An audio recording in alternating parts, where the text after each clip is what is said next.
You. I'm Dr. Cumberland, and I just want to apologize ahead of time that I might cough during this. I'm dealing with some kind of sinus infection, doing my best to keep it under control. I'm on a lot of cough medicine and stuff, so just FYI.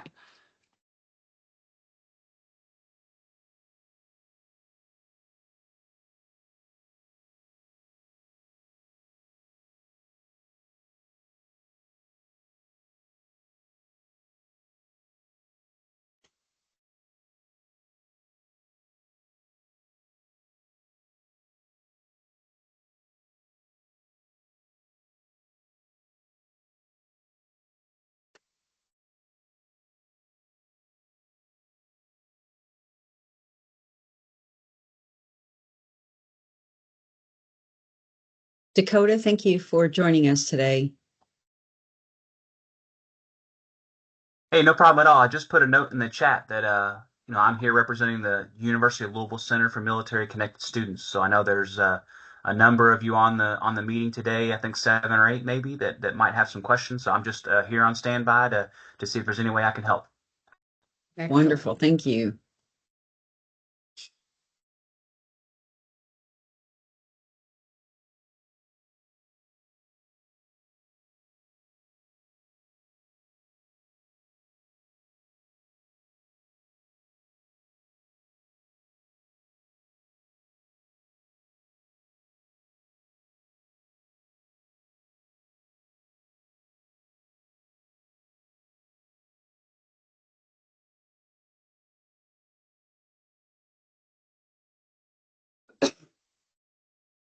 Denise, you just let me know when you're ready, and we'll, Okay. we'll start the show. I love to start the show, and from my standpoint, we are ready. So All should we go ahead right. and kick off? That'd be wonderful. Thank you. Okay. So hello, everyone. I'm Dr. Denise Cumberland. Some people call me Dr. C, but Denise is very okay. We are today here talking about the Masters of Science in Human Resources and Org Oops. Development. Oops, I don't know, but that's a really cool picture, Susan. That's not what we're going to talk about, even though I think it's a fantastic picture. We're excited that you're interested in chatting about our program. We have some wonderful folks on the line who can obviously tackle questions. So please know we consider this somewhat informal.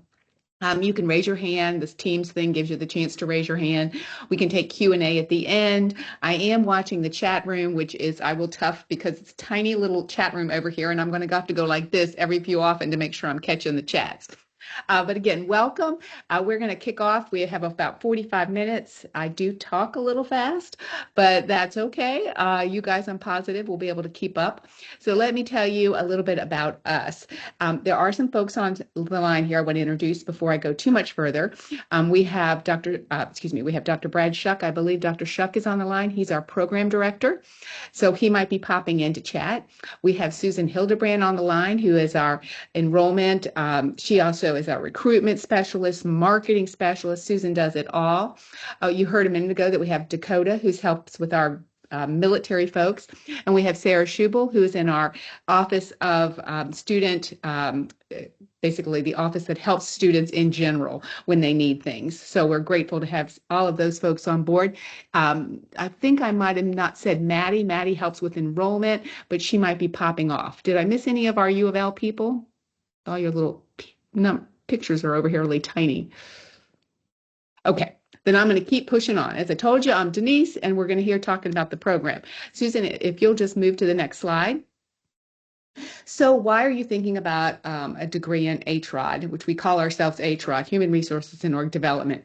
So I'd love for you to type in, even though I'm going to have to bend over, what is it that you're even thinking about so that I can kind of understand and all of us can get a picture of you for a little bit. So in the chat room, just type in why you're interested in a master's degree over here. And while you're doing that, I'll continue to tell you a little bit about us. First, we are recognized nationally by U.S. News and World Report for an excellent graduate education online programs, as well as serving veterans. Our program specifically is aligned with SHRM, which is extremely important for those of us in the HR universe, Society for Human Resources and Management. We also connect a lot with the OD networks. We are considered one of the best value schools. We're very military friendly, and we are very proud of our a program, which I'm about to share a little bit with you. But let's see, down here, I see things like, oh, project management. I am like the world's project manager. Dr. Shuck will tell you, I love doing that. Obviously, extending your education to further your career, combine your military experience. With your degree, many of our students are in the military and thinking about at some point in their career, they may transition to civilian life. So trying to assess and learn areas that they can parlay what they've done into sort of those corporate environments or nonprofit environments. So we're certainly familiar with that desire as well. So some of our students are relatively new to HROD, but I would say probably more than 20%, maybe even 50%, to be honest with you, have some experience in the human resource lane. They're either working in HR or OD. We have everything ranging from the early HR analysts all the way up to senior vice presidents who are working to get this master's degree. Next slide.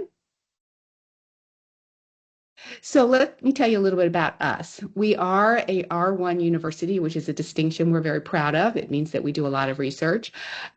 We are everywhere. If you look at these states, this is a representation of where our students live. So we do have some folks I know who are in Kentucky, and we are definitely a bluegrass state and love Kentucky. But our students, and we love a lot of these states as well, because some of us are from these other states. So we are thrilled to offer an online education that means you can be anywhere in the US or even international and take our program. So we like to think of it as learning from anywhere. And I see Nikki's talking about advancing her leadership skills. That's fabulous. We have some Coast Guard people, HR administration, hoping this helps after the military. Perfect. That's a lot of what we see. I'm going to just let you read what some of our former students and current students have to say about us. So this is one of our students. I can tell you that we build relationships. We consider it very important for all of us as faculty to get to know our students. We stay connected with them. I still have many who reach out to me. So it is a point of pride for us. But it's not just staying connected with faculty, it's also staying connected with each other. So you'll build some valuable bonds and some social capital with other folks that you may someday work with, because as you get to know people, they share where they're working and what's going on in their lives. And sometimes that parlays itself into jobs and career opportunities that maybe you weren't even anticipating. Next slide. So now we're going to get down to the nitty gritty. Let me tell you a little bit about some of the things that you'll want to know about. First, it is a program built for working adults. I would say the majority of our students are working, so we understand you're busy trying to keep your work world moving along effectively, and we support that and want you to continue to grow in your career. We also know you may have families, so we try to think of ourselves as compassionate faculty who understand and can help you balance. But with that being said, we also know that all of you are ready to go and want to obviously jump in and do your very best. And we try to keep high standards so that you are challenged. We're not going to make it easy, but we are going to be able to get you through the program. It says 8 weeks, but I want to tell you it's more like 7.5, because sometimes the semesters end in the middle of the week. So I like to say it's a little bit like drinking from a fire hydrant, which is a good thing because we're focused. It means that you're taking one course per session and you can truly dedicate your mind and your thinking to that course. They are asynchronous, which is just a big word for saying they're online, but we are high touch. We offer webinars. We actually call them huddles with our students. Faculty offer those sometimes weekly. It's quite all right if you can't make a huddle. You simply listen to the recording. And more than likely, the huddle is really just designed to build some social connections, to help answer questions, and to guide you through the program. Let's see. We also really pride ourselves on the projects that you work on. We call these HATs. Don't ask, it's HAT, stands for Hallmark Assessment Task. But really what that is, it's a project that you're going to work on that you can contribute to your organization. So often in our classes, our students are working on something for their class and also to help their organization, or maybe try to help a nonprofit that they're involved with. Did somebody have a question? Okay, then we're just going to keep going. We have folks in across industries, so there is no issue in terms of whether you're in your manufacturing or consumer goods or any type of industry, nonprofits, corporate, all of them are represented here. I want to say something about some of our faculty here that you see these rather large pictures. That's Dr. Sharon Carrick.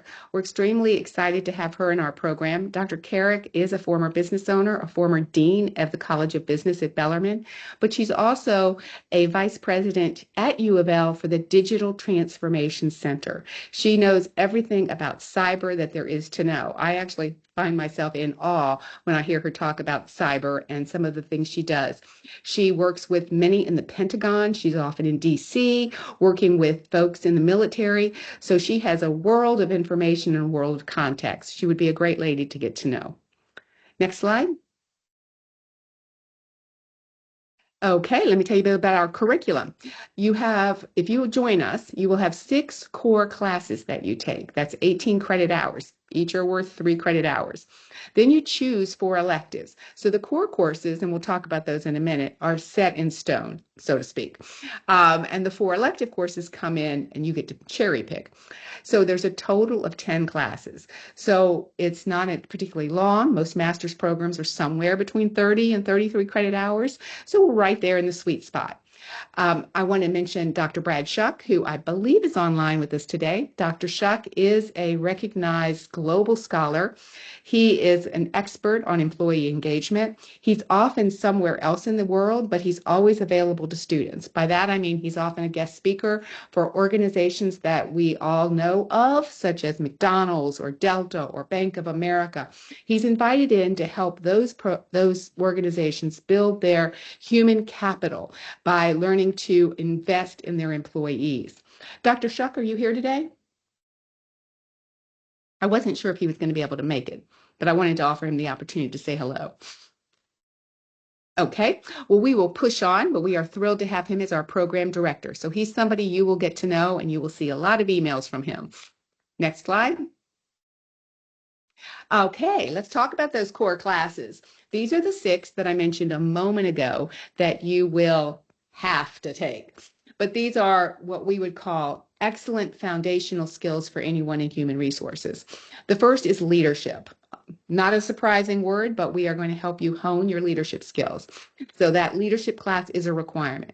Another, as you can imagine, core course for us would be strategic human resources, to really investigate and understand what does it mean to be strategic in HR and how the human resource group works with multiple types of clients and how do they help bring excellence to the organization while building the human capacity of those people skills. Our first class, and I say first, that we recommend you take is called Evidence-Based Research. We really need to rename that to give it a sexier title, but that's what we call it right now.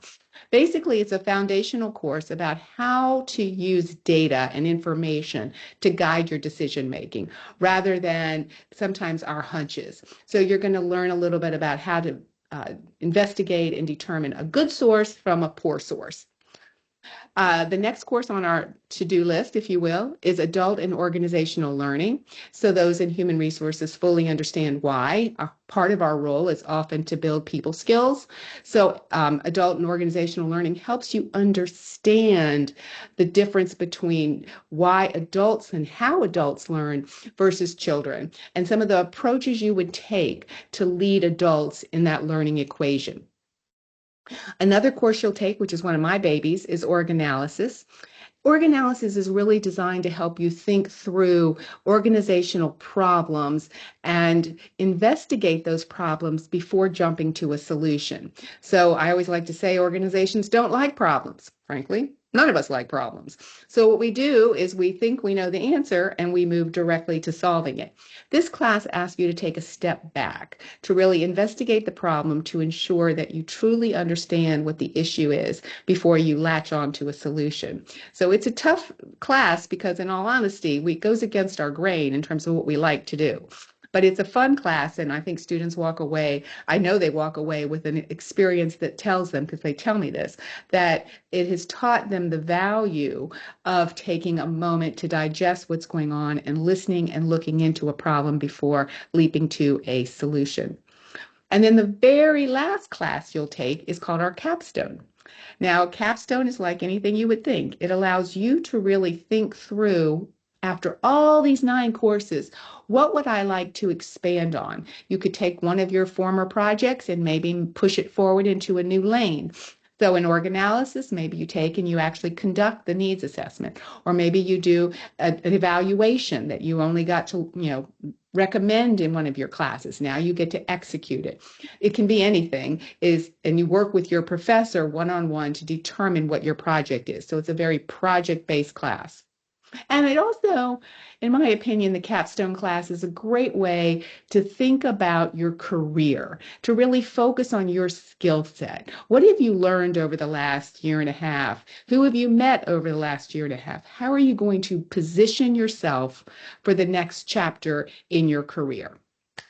Okay, now before you move on, I have to tell you about Dr. Linda Bird Poller. Dr. Poller is one of our faculty who just amazes me. She's a former Chief Human Resource Officer for the Virginia Community College system, where she spent 30 years. She understands HR better than anyone I've ever met. She just wrote a book, and its title is The Role of Leadership in Facilitating Healing in Times of Organizational Trauma. So I just am in awe of Linda, Dr. Bird Poller, because she brings that understanding of how external circumstances, and we all know that COVID experience that we just went through, changes how organizations have to think and have to operate with their employees. So she's an excellent resource. I know you would love working with her. She teaches multiple classes in our program. Next slide. All right, now what are those electives you get to pick from? All right, remember I said there are 4 electives. Let me hone in on some of the options you have. First, we have an ethics class. Now, this is offered every semester, and I position it as in case. It's not that I don't think ethics is important. It is extremely important, but it's a really good course for in case you need to take a course in the winter session, in case something isn't where you need it to be. So it's also a very versatile course. And it obviously teaches you a lot about how to ensure the organization is run ethically and with transparency. I'm going to go through each of these electives just a little bit and share with you what they would be like. Lead 614, by the way, if you come into our program, you're going to start talking numbers. It took me a while, but I learned all the numbers. But 614 is program and org evaluation. Every one of you have done an evaluation of something. But a lot of times we do surface evaluations. This course really teaches you how to invest in learning about what were the outcomes expected from the training program or the intervention. Were they set up early? How did you measure them before you pursued the intervention? How did you measure them after the intervention? So it's a more systematic and holistic way to think about providing outcomes that can impress, and I say impress, leaders in our organizations that the interventions are working. Because as we know in HR, a lot of times when times get tight, when money is short, oh, we don't need that training program, because there's no connectivity to whether or not that training program was assisting the organization. With data from evaluations, you can stop that type of thinking because you can bring out evidence that those training programs are actually assisting with driving either customer satisfaction or financial wins in other ways. Talent acquisition and management is exactly what it sounds like. It is helping you think through how to bring those who are stars into your organization and make sure they're successful. Global HR development. Oh, I wish Dr. Bird Poller here would talk about it. This is a course that's an international trip. And so it's only offered every other year. It is usually going to someplace extremely exciting. I think Portugal and Ireland, the UK. They've been to many places where there is an important HR conference, an opportunity to network with other HR scholars. So it's a wonderful class to understand the global component of human resources. 631 is performance management and rewards, which is somewhat what it sounds like. Obviously, finding out the tools and mechanisms to keep employees engaged and motivated. Diversity and inclusion, 660, is a course I always recommend to every student if they can put it into their program. This course really helps us think through how do organizations best deliver excellence by ensuring individuals are given opportunities. So it really ensures that we're fair and ethical in how we approach the thinking inside the organization in terms of the power of diversity to bring the organization excellence across multiple employee groups. Methods of facilitation is taught in the summer, only in the summer. It's a course that's designed to really help you think not just about large presentations, but about how we connect with others, even in smaller meetings, and how to run meetings effectively and efficiently. I wish more people would take this on a regular basis because sometimes I'm like, you went to a meeting and there was no agenda. It teaches you the basics and reminds you of the basics. Org change in consulting is one of our electives that I also adore. Most organizations have to implement change, and most employees don't like it. So at the end of the day, most of us don't like change. We sometimes pretend, but the reality is we sort of stick to what we like. This course helps you think about how to bring people along when there's a big change initiative and some of the techniques and theories behind how to move people to where the organization wants them to be. Not just the organization, but what's going to help them in their careers move to new thinking. Performance improvement is designed to help get at the issues that are hampering the organization from moving forward or becoming more efficient or more cost effective or driving financial performance. Instructional design and development, just like it sounds, we're helping you build out your skill set to teach in an online environment, how to design and contribute programming to your organization that teaches others. All righty. And then special topics, I have to be honest with you, it varies because it could be something a professor wants to do on coaching, or it could be something a professor wants to do on data analytics. So it's going to vary when it's offered and when it's brought forward, but we do offer those at times. Just briefly about myself, I come out of the corporate sector. I spent 30 some years in the corporate environment, mostly working in marketing and new product development. I went back for my PhD when I was 49. I went to UofL. My love is teaching and research. I tend to focus on entrepreneurship and project management, online education. I have way too many interests, but my area of expertise in our program is org development and program evaluation. Next slide. All right, let me tell you about Dr. Shane Kelly in a minute. But before that, I want to tell you about choosing us. I think one of the advantages is our flexible, mobile-friendly environment. You can actually take and use our courses and watch our courses on your phone. They're built into software that allows you to click through on a phone so that you can look at the content, answer the questions, and stay involved. We do have huddles, I mentioned that earlier, with faculty so that you get to know us as people and we get to know you. We can advise you on the projects you're working on. Actually, when I have huddles, what we talk about are the projects because it's important for everyone to hear about what everyone's working on. And then we sort of facilitate the huddle by talking about, well, what should we do? What could we think about in terms of who would we canvass to find out why this is happening? So we really provide guidance through a brainstorming type session. We also have industry leaders guest speaking. Many of us come from the corporate world, so we have a lot of connections. So we bring those folks in to share how they have used the theories we talk about in their jobs, but also you get to know someone and hear about them, and that's another opportunity to build some social capital. You can reach out to those folks. Dr. Kelly is one of our newest faculty members. He comes from Purdue Global. He is an expert in the area of organizational development. He has a great deal of experience in administration. He was the program director and chair at Purdue Global. He brings a wealth of experience in online education, and his passion is teaching.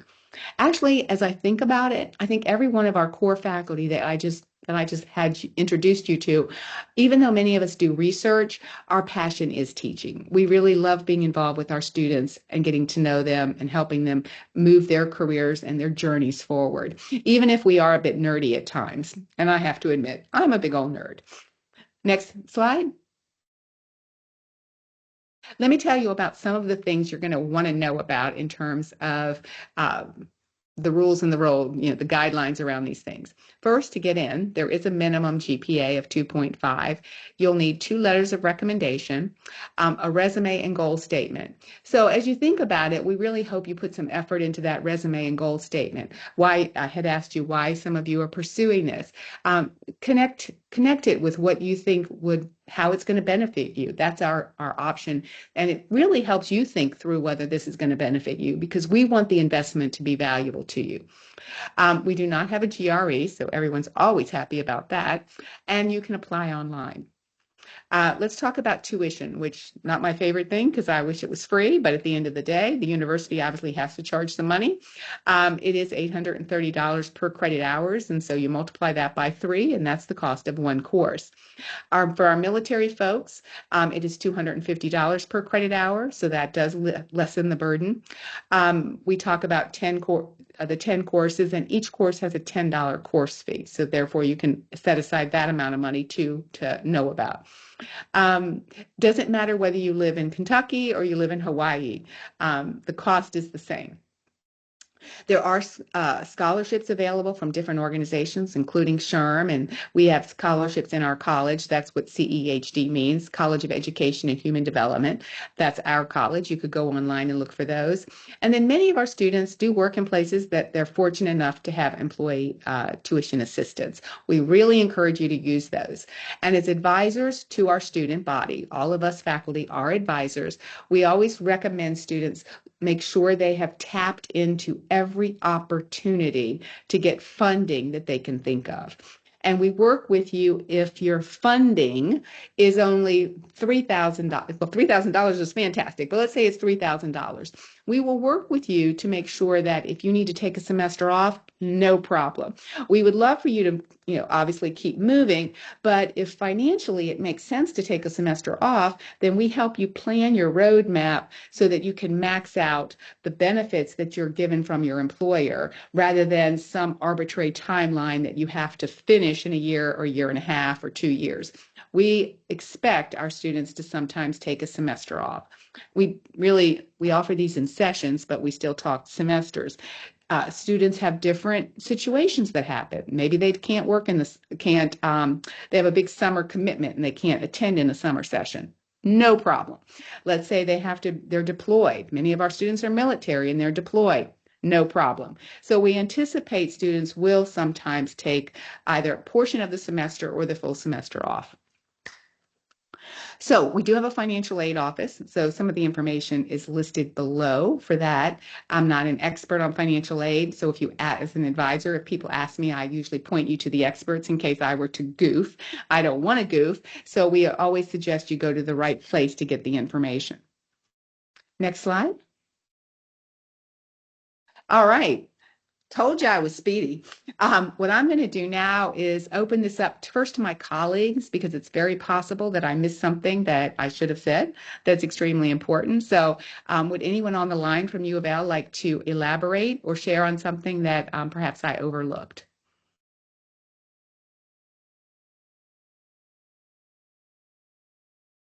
I'll jump in, Dr. Cumberland. I think for the SHRM scholarships, these are absolutely phenomenal. So if you haven't looked at the SHRM scholarship list, phenomenal. You just need to make sure you're within the application window and apply. They give away a lot of money. And for those that are on the call today, I'll actually send a document with a list of scholarships that are internal and external for you to review. And U of L offers a reimbursement tuition plan. So if you have an employer who is offering you a tuition assistance plan, you can defer your tuition bill from the beginning of the semester to the end of the semester. So just want to make sure you've got lots of options here. Thank you so much, Susan. That's extremely helpful. Our goal is your success to achieve this degree at the lowest cost possible. Anything else from anyone else? All right. Well, I'll jump in. Dakota, I have my hand up. yeah. Sorry, Doctor. I have my hand up there. I just want to give a couple of points for the military-connected folks on the line about tuition assistance. If you're active duty or reserve or guard, you guys can use military tuition assistance that'll pay for up to $250 per credit hour, which is what you are charged by U of L. So that should cover all of your tuition depending on how many classes you take within a fiscal year.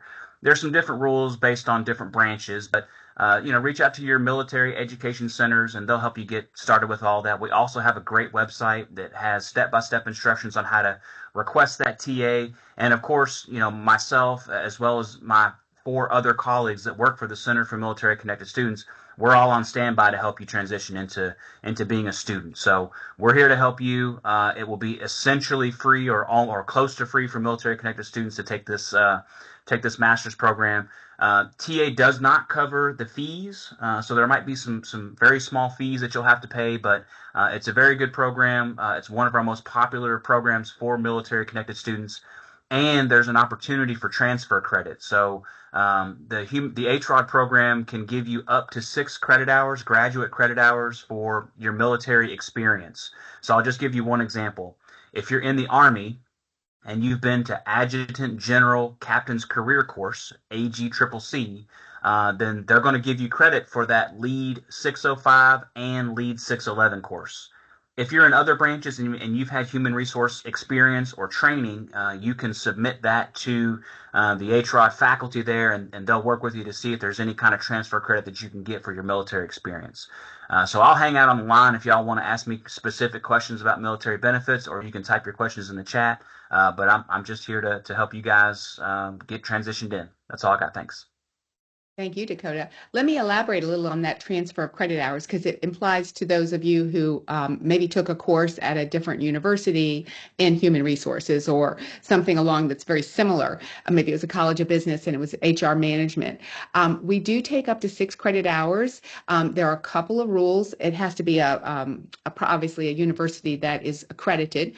But how that works is if you have a course or 2, again, 6 credit hours, usually it's 2 courses, we do work with you to transfer those credit hours in. It is something you have to tell us about, and you have to provide us the syllabus because we have to be able to look at the syllabus and make sure it aligns with the objectives that we had in that course. So as long as there's like a 70% parallel, the lead instructor will say yes. And then there's some paperwork, as there is for everything, and we use that in our graduate office. Sarah and her team will submit it to the graduate office. It takes usually a full semester to complete. You have to complete 1 semester before we'll allow credit hours to come in. But please make sure if you've taken courses that sound like our courses, that you try to bring those credit hours in. We want you not to have to repeat. And Dakota was talking about the AGCCC. That also has some paperwork. Again, when I say paperwork, we all mean online, but some forms that have to be sent to us. But again, it's a great way to knock off a course or 2 that you would not have to take because you've already learned that material. We're not into trying to make you take something else if you already have the foundational understanding. And I think some folks just put in some things about the military connected students. All right, I'm looking at a question. Do you guys do Chapter 35 for students whose parents served in the military? I'm going to let Dakota answer that question because that's a way past my knowledge set. Yes, we do accept Chapter 35. I am checking to see if it can be used for graduate school. I know it can be used for undergrad, but I'm verifying that it can be used for graduate school. So hang tight and I'll get that answer for you. Okay, while he's working on that, are there other questions or other folks from U of L who want to make any comments? While Dakota's checking that, Denise, I know that our application deadline for spring is December 1st. So if anyone's interested in getting started January 8th or February 27th, you would need to apply now, get all your application materials submitted. And we do this December 1st because the University of Louisville closes, December 16th, I think, through January 1st or 2nd. So basically, we can't process your paperwork until January. So I encourage you to get it submitted now as soon as you're ready so that you can enjoy the holidays, enjoy the new year, and then plan on January 8th or the 27th of February. Excellent. I see a question about the letters of recommendation. I would suggest, again, maybe somebody you work with, supervisors are usually good for letters of recommendation. It could be someone that if you volunteer for an organization, it could be the organization you volunteer for in terms of maybe the person that you reported to for that. So those are usually the excellent one. But sometimes faculty can be letters of recommendation. So if you've been in school recently, that's certainly acceptable. All righty. Let's see. I'm going to let Susan answer the question about when the application will open for fall 2025. Susan, do you have that one? Yeah, I Oh, misread that originally. Well, originally I said August 1st. That's the deadline for fall 2025. But I think you're asking when will the portal open, maybe for fall 2025? It should be open either Either now one or works, yeah. yeah, it should be opening soon. Okay. And do we do summer classes too? Absolutely, if you want. I will say I always talk with my advisees when we fill out, just so you know what to expect. When you're accepted, our graduate office notifies you. Sarah's office would notify you. You'll get that acceptance letter. You'll be sent to a link to an online portal that explains a lot of the things I've talked about here, but also a little more nitty gritty. There's an important form called the program form. What we ask you to do is to identify the courses you want to take. Obviously, you have to take the 6, but then the 4. And what we do is we put a roadmap together. So let's say you're planning to start in session 1 of spring. We advise only one course per session, because with families and jobs, it is a lot of work for a graduate program. So that gives you 2 courses per semester. So session 1 and session 2 in spring. Summer is all by itself, so it's only usually 1 course, and then fall is 2. So you complete about 5 courses across the year. We do offer courses in the summer, but I always tell my advisees, start there like a jigsaw puzzle, because the summer has a more limited number of courses. So you want to, and some courses are only offered in the summer. So if you really want that methods of facilitation, you need to make sure you park it in the summer. So my job as your advisor, and any other advisor, is to talk to you on the phone, to know what your needs are, to identify courses that would work well for you, and to help you fill out that form. We ask you to fill it out first, because then we know what we're talking about when we chat with you. And then we put it together. We do a 30-minute call. Sometimes we can't do a call. We have to just do it by email, which is absolutely fine. That's because somebody could be international and the timelines just don't ever work. But we usually have that connectivity where your advisor is providing you some guidance, so that we sign off on a roadmap that tells you how you're going to go from point A, the start of the program, to the end.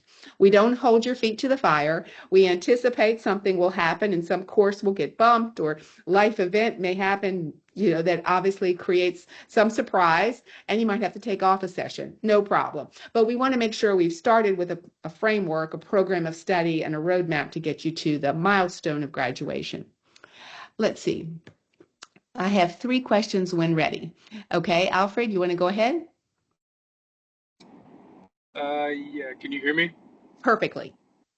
All right, cool. First question, I guess it's kind of scattered amongst the crew there. Talking about enrollment, I don't graduate until December 11th. I guess that would be my conferral date. Can I still apply for that spring semester, pending, the official transcripts shortly after the 11th of December? Oh, excellent question. Susan or Sarah, I'm going to let you, even though I have the answer, I don't want to possibly goof it up. Sure. I'll take it. You can absolutely apply at any time and start working on your application. If your application is complete pending the degree conferral, we'll review your application for a potential provisional admission, and then we would switch you to good standing once that degree conferral is done. Okay, cool.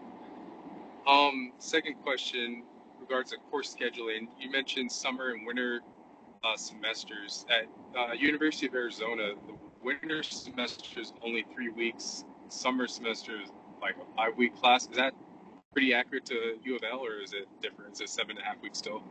Little difference. Summer for us is 7.5 weeks. So we don't make you try to work from that fire hydrant any more than 7.5 weeks.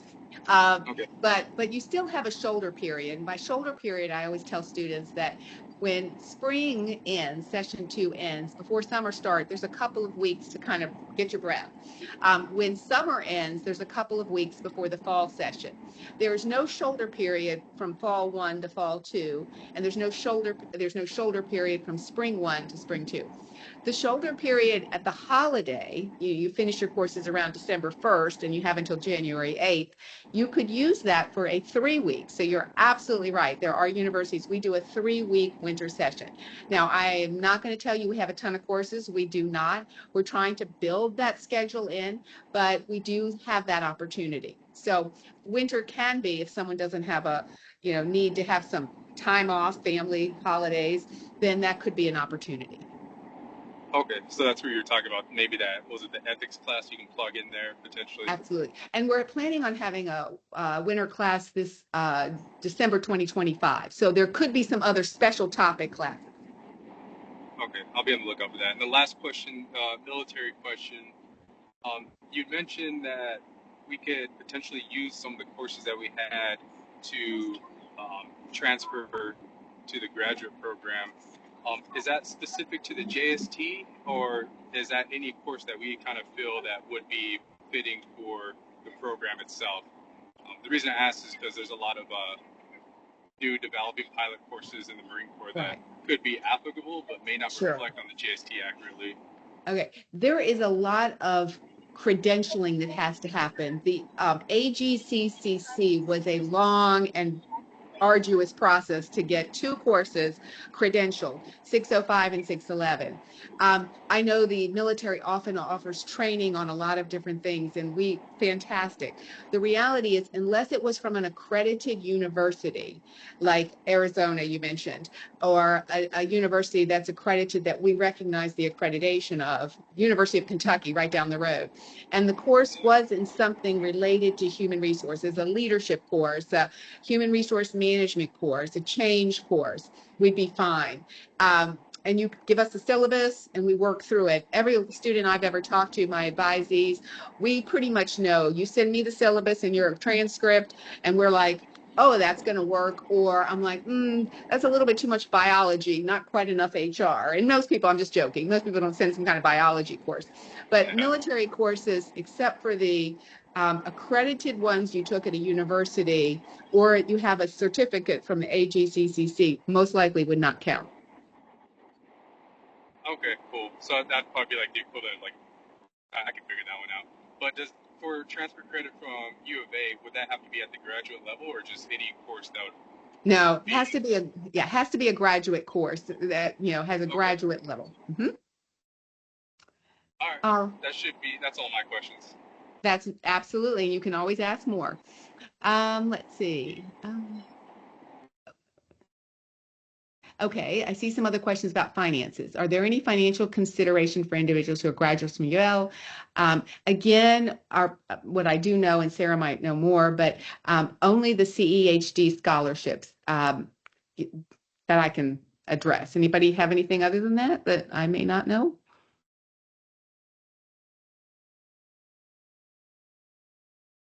And just as a repeat, I'll be sending them the list of scholarships as well. I guess my question would probably be like, so I guess this would be my first time working with Army Ignite, which is one of the military things that help allow us to get tuition to pay for school.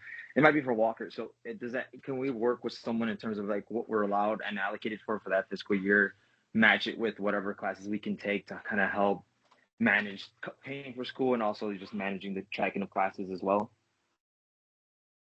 Yeah, absolutely. That's my role. You can reach out to me, Dakota Walker. I'll put my email in the chat here as well.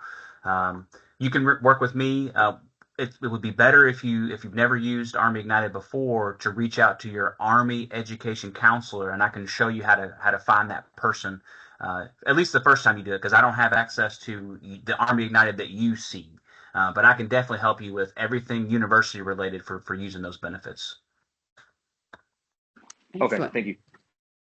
There's some conversation going on, and Tiffany maybe can help maybe clarify for me a GA position. Can someone maybe like articulate what we're talking about here before I try to jump in and answer?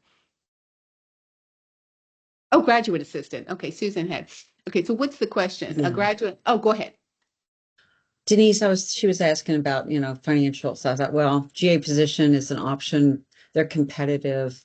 Oh, yes. Graduate assistantships virtually all over the university, inside the college. So that's always one way to actually keep your costs low, but you're pretty much living again as a student. So earning maybe, I don't know what they pay per hour, but you're working 20 hours per week.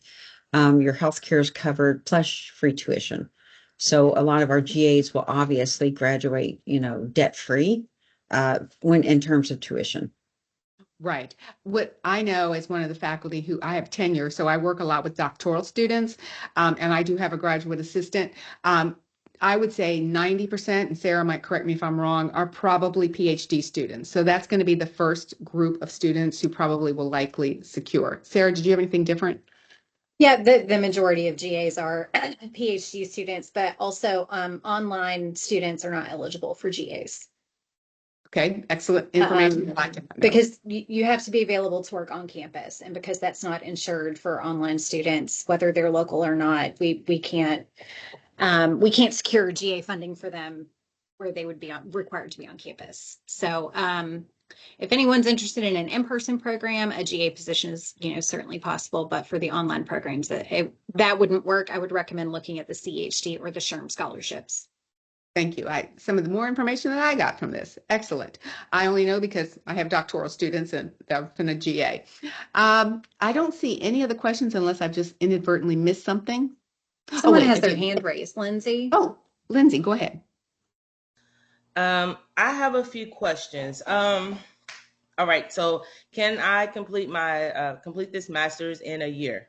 Is that optional or is that possible? In my opinion, no. And I'm going to be really candid. Even if you had no job, now maybe if you had no job, that might be possible, and no other external family situations, maybe. So let me take that back. If you were not working, it might be possible. The reality is it would be extremely difficult for a part-time student to do that. Not just difficult, it would put you under horrendous burden. The classes are just too robust for someone to be able to take 2 per session. We've had students who've tried because again, people have options. I will tell you, every student I have ever had to deal with academic probation, and there are very few, have usually said to me, Dr. C, I'm so sorry I tried to do 2 classes in one session because I have a job and I couldn't keep the balls running at the same time. So we do get you out of the problem. We always help to solve it for you, but I want to be real clear that unless you're not employed in a full-time position, that's not an option. Okay. Next would be, so I am completing my bachelor's in UofL in December and wanted to go straight into the MS program. Will my certification in human resource help at all with transferring any credits over or no? Okay, the UofL program, fabulous program, sister program, but none of those credits would move towards our program because you used them already to get your bachelor's degree, so they can't be double counted. Now, if I misunderstood your question, repeat it because I might have just jumped to a conclusion that was incorrect. No, I was just wondering, I completed this a certification in human resources and just wanted to know if any of those lead courses would transfer over in the human resources area. Well, congrats on that, but no. Okay. Let's see. This might be for Dakota. Can we use our Army Ignited with our TA? I believe we can, but I think I did it for the summer semester. Well, since I'm on deployment, and I believe I used it for summer, but I just wanted to make sure for anybody else that wanted to know, can we use our Army Ignite with our TA? Because Army Ignite only gives you 4,000. So to cover the rest of the classes. Are you in the Guard? Are you referring to using state tuition assistance in addition to federal tuition assistance? No. So what I did was state does not pay for summer classes. So I had to use TA or Army Ignite. So I used Army Ignite, but I wanted to take an additional class. So I took 5 classes in the summer, and I ended up using my TA to pay for that last class. But I just wanted to verify for those who are on the phone. If they want to take more classes and their Army Ignited has been exhausted, they can go to TA tuition. Is that correct? I'm not clear on what you're asking. So TA and Army Ignited is the same thing. Now, federal TA and state TA are two different programs, but you access TA using Army Ignited. I'm not sure what you're referring to. Okay, well, I'll come back to that one because I have to pull up the paperwork on that one. Okay, next question is, I have to move a little bit faster because we're about to go have a meeting real fast. But the next question is, once you finish this, once I finish my courses in, once I finish all my courses, am I allowed to move to another certificate, like in distillery? Say if I wanted to get the certification in distillery, am I allowed to do that once all my courses are complete? A certificate from a different college? No, it's at UofL. They offer a certificate in distillery. Oh, yes, they do, but it's in a different, actually, we're the College of Education and Human Development. You're talking about the College of Business. Yes. Offers that. Yes, absolutely. I actually have a joint appointment with the College of Business. So that's what I was thinking. When I said different college, I'm sorry, I didn't mean like different university. We have all these different colleges in our own darn university. You could finish our program and then pursue a certificate in the College of Business. There's no reason to stop you from doing that. Absolutely. Okay. Continuing to learn. All right. And then I had to real ask quick, about... real quick, I just want to let you know that federal TA you can use for one undergraduate degree, one graduate degree, and a certificate. So you can continue to use Army Ignited for that certificate. Now, I have to verify this. I don't believe the distilled spirits certificate offers the $250 per credit hour rate. I'm going to have to look at that and make sure that you wouldn't have to pay some out of pocket for that. So, but just know that if you do want to finish your HROD degree and then pursue a certificate, Army Ignited will pay for that. Okay. And then the last one would be about the, I've seen that it said the SHRM alignment ensures that HR program prepares the students. It also states that you could sit out on this exam. What does that mean? It's on the website. I wasn't for sure what that meant. Are you speaking about the SHRM CP? Yes.